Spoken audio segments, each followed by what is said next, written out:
ये बच्चों आपके सामने ये नंबर लिखे हुए हैं, एक खाने में ना एक नंबर मिस है, ठीक है। तो आपने इस खाने में डब्बे में एक ऐसा नंबर लिखना है कि जिसको 7 करें तो 10 का फिगर आए, ठीक है।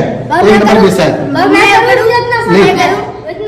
पहले अब्दुल मदूद आपकी बारी, अब्दुल मदूद आप करो। नहीं, गलत गलत। कासिम आप करो।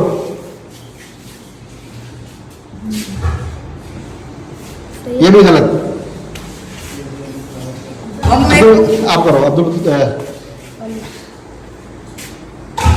बिल्कुल गलत, आपका जवाब भी गलत। अब्दुल समद आपकी बारी, आप देखते हैं क्या करते हो। कर लो आराम से कर लो। ये कैसे किया आपने? 10 10 10। बिल्कुल ठीक जवाब दिया है, शाबाश।